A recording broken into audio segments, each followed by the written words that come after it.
O neoliberalismo é um modo de condução do capitalismo que permite o florescimento da cultura de atentados em escolas, né? Essa via de operação do capital age transformando pessoas em coisas e reduzindo sujeitos de direitos a indivíduos egoístas cuja principal finalidade é produzir lucro em um sistema regido pela competitividade. E ainda que não seja aqui o foco da minha exposição, cabe lembrar que essa competitividade é nada menos do que uma rinha onde os participantes disputam para ver quem contribui mais para o enriquecimento da classe dominante através do acúmulo de capital que ela detém e que viabiliza não só as relações sociais que elas desenvolvem, os lobbies e os diálogos com as instituições, mas também permite que essa classe, né, a classe dominante, a classe dos capitalistas, tenha uma plena fruição do resultado do que é produzido pela classe trabalhadora, sem, no entanto, precisar trabalhar, né? Porque, como a gente sabe, capitalista não trabalha, capitalista só vive de lucro e vive da exploração da força de trabalho alheia. É um bando de vagabundo, né? Mas vamos voltar aí à questão dos atentados em escolas. Para crianças e adolescentes em processo de formação social, estar exposto a um sistema de competitividade de maneira estrutural, e essa estrutura aqui é o capitalismo, né, é um degrau facilitador para que haja a escalada de uma ideologia liberal socialmente aceita e que posteriormente desemboca nos domínios da extrema-direita, onde residem o fascismo, o nazismo, a quarta teoria política e afins. Métodos de dominação social, onde a violência e o medo são linguagens que predominam. Como resultado dessa escalada do liberalismo pro nacional-socialismo e para essas coisas todas aí, pro fascismo, a gente tem a liberação massiva de armas, as instituições com discursos extremistas, a liberdade de expressão como direito absoluto, o combate direto aos direitos da classe trabalhadora.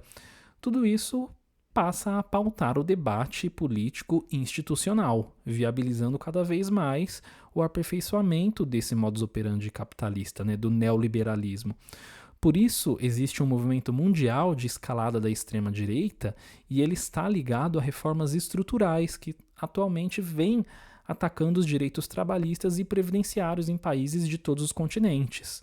Né? Muito recentemente a gente viu isso acontecer na França e está acontecendo agora novamente. Né? Eles estão enfrentando uma questão que envolve a Previdência, mas eles também enfrentaram uma reforma trabalhista. Na Espanha isso aconteceu, enfim. Uma série de países vem enfrentando problemas muito parecidos com os nossos. Esse complexo cenário contribui para a alienação massiva do homem e desperta em muitas pessoas um niilismo inerente ao neoliberalismo, com a sensação de um não pertencimento ao tempo e ao espaço. Né? As pessoas começam a amargar uma compreensão social muito parecida com o que defende o Fukuyama na tese do fim da história, né? Achando que a gente já chegou no topo, no fim, numa escala final da nossa evolução socioeconômica, né?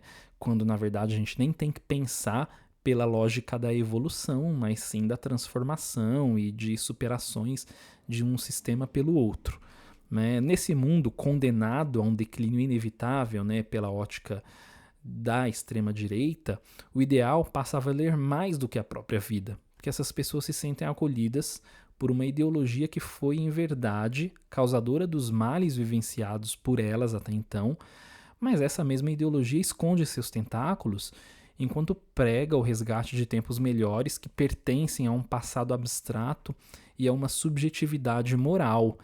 Então, são sempre questões inalcançáveis, muitas vezes metafísicas, e que, por serem inalcançáveis, se tornam muito mais um ideal do que um alcance material que seja possível de ser obtido. É uma luta constante, regada de nobreza e regada desses valores que você não consegue tornar objetivos e claros, porque eles são permeados pela moral. Essas condições tão opressoras geram estresse massivo que causam uma grande parte da população uma melancolia e um anseio por respostas imediatas, né?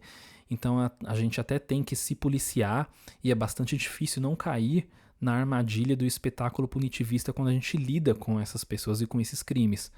Porque por mais que isso exija um exercício até mesmo de frieza, é preciso admitir que sim, os responsáveis por esses atentados são pessoas e desumanizá-los não resolve o problema. E essa é até mesmo uma tática fascista de tornar o outro uma coisa e não uma pessoa, como a gente viu lá nas características do neoliberalismo, né? Então, a gente precisa, por mais que isso seja difícil, né, entender as características dessa comunidade enquanto parte do corpo social, que afinal de contas eles habitam a nossa realidade e o nosso tempo, para saber lidar com essa materialidade e com o que fazer, né, levando em consideração aí as armas e os aparatos que a gente tem à nossa disposição. E aí eu estou falando de armas, não é no sentido literal, é no sentido figurado, né? Essa, né, eu acho que é a lógica de partida, a gente entender que são pessoas praticando esses atos, né, que, combinada com demais frentes, nos permite pensar soluções que não descambem para acusações morais e espantalhos argumentativos, o que jamais deve ser adotado por quem utiliza o materialismo histórico dialético como ferramenta de análise.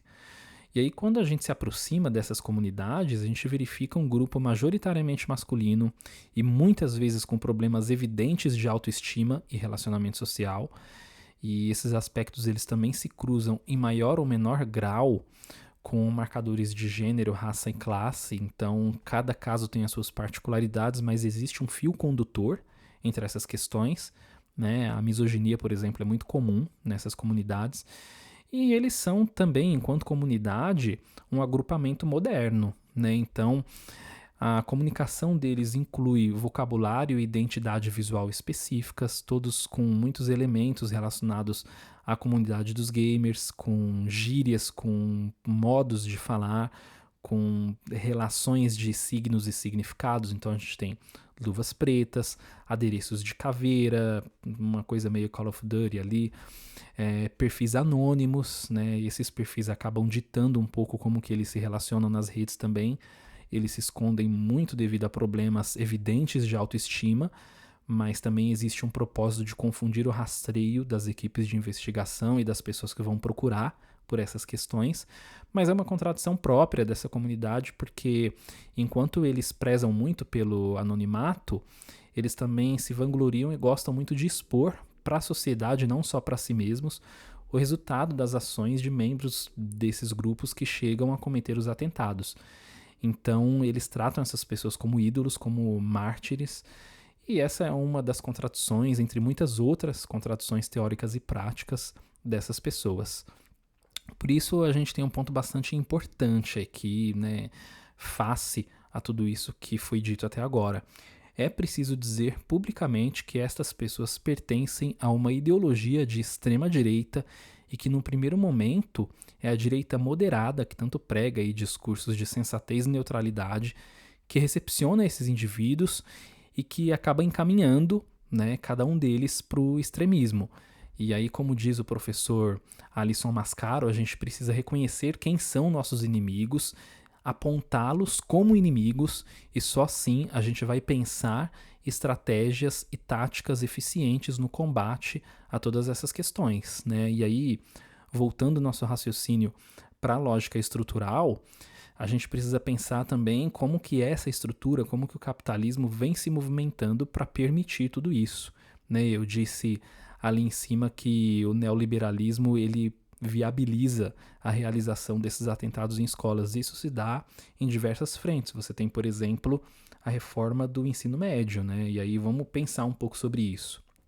O novo ensino médio, ele resultou em disciplinas contaminadas com ideologia neoliberal e que foram colocadas nas grades de ensino não apenas para favorecer lobbies da iniciativa privada, que são muito evidentes, e esses lobbies são públicos, inclusive, você vê uma série de exposições e de eventos promovendo essa reforma, e com banners gigantescos, com as marcas sendo expostas, com as pessoas falando em nome dessas instituições.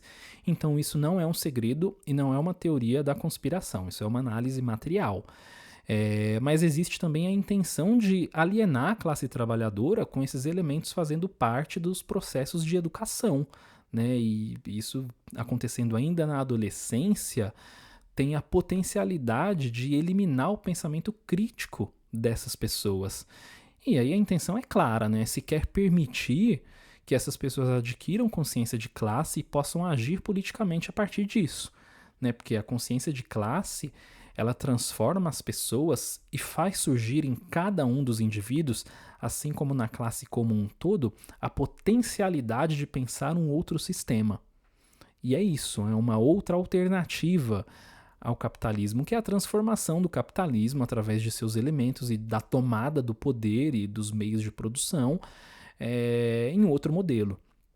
E essa potencialidade, ela é eliminada quando você elimina o senso crítico das pessoas. Então existem duas potencialidades, a superação desse sistema ou o fim da humanidade. E para os capitalistas, o fim da humanidade não importa, né? O que importa para eles é que eles se perpetuem no poder, né? E aí é o ponto. A ideia para a concepção de uma realidade alternativa por essas pessoas, né, pelas pessoas que estão inseridas numa lógica de alienação, ela passa a ser inconcebível, né? Então é mais crível o fim do mundo do que o fim do capitalismo.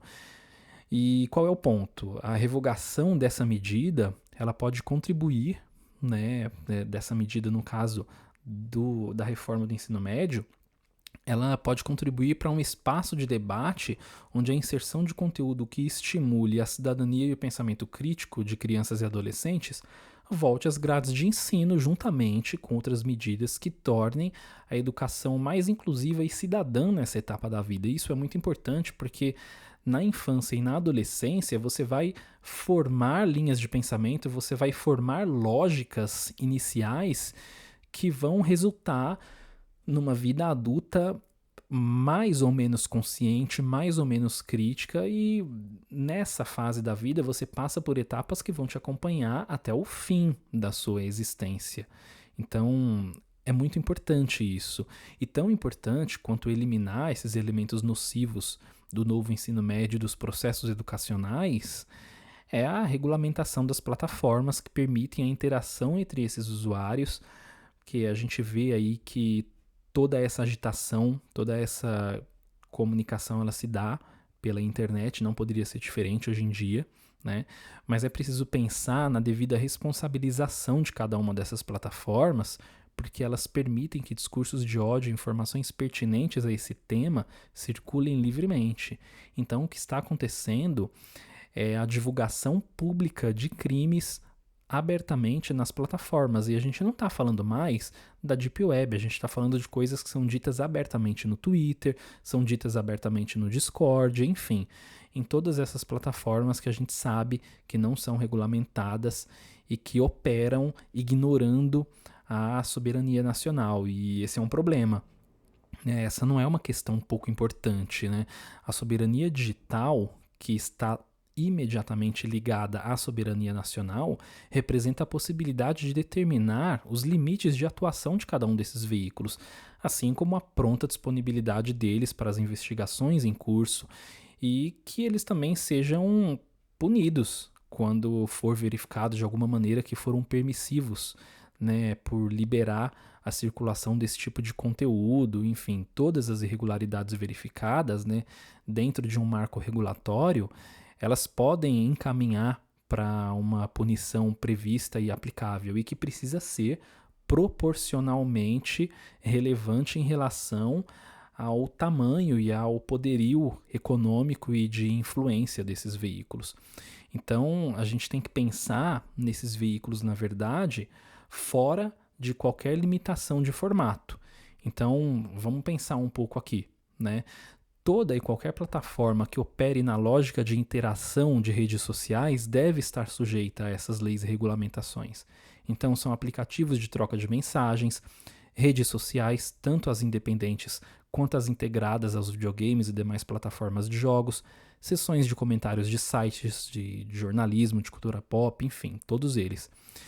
E esse é um escopo bastante ambicioso, mas perto do poder econômico e da influência desses meios de comunicação, ainda estamos falando de uma ação modesta. Inclusive, não é à toa que a extrema-direita relincha quando tocamos no assunto, porque eles têm ciência de que operacionalmente essa seria a melhor vitória contra um eficiente aparelho de comunicação que eles possuem, né? Um aparelhamento, melhor dizendo, porque aí todas essas plataformas elas estão interligadas e as pessoas de determinadas redes conversam com as outras e eles acabam tendo links para compartilhamento, enfim. Tem uma série de coisas aí, é um emaranhado bastante desenvolvido que envolve muito dinheiro e muito tráfico de influência. E aí tem outras questões também, né? A gente sabe que este problema não é um problema de saúde pública e nem de segurança pública apenas. Atenção, eu disse apenas porque sim, existem questões relacionadas à saúde pública e existem questões relacionadas à segurança pública que vão atravessar isso. Mas também tem uma questão ideológica muito forte e a gente sempre tem que frisar essa situação, essa condição, porque esse adoecimento em massa e essa escalada desenfreada para a extrema-direita, ela não é simplesmente uma coincidência. Isso é o resultado de uma importação imediata de tudo que existe, que a gente já vê como prática cotidiana nos Estados Unidos e também em alguns outros países que surgiram com essa escalada fascista nos últimos anos, né? Não é à toa que um dos discursos aí da extrema-direita brasileira há alguns anos atrás era de que a gente devia ucranizar o Brasil. E aí vocês sabem bem o que aconteceu lá com a Ucrânia, né? Enfim, esse é um tema com muitas frentes, né? Eu acabei citando apenas algumas delas aqui, mas acima de tudo, né, está uma questão que as instituições não perceberam ou, por conveniência, deliberadamente não abordaram por serem mantenedoras do capital. Esses atentados em escolas, eles são uma questão que, sim, envolve uma série de debates, como eu disse aqui, mas que é majoritariamente ideológica. E quem está promovendo isso com uma série de possibilidades materiais, com tráfico de influência, com dinheiro e com esse aparato ideológico muito alinhado com as relações de poder dentro do capitalismo, é a extrema-direita. Então, sim, é uma questão majoritariamente ideológica. É isso. Muito obrigado pela atenção, por verem esse vídeo.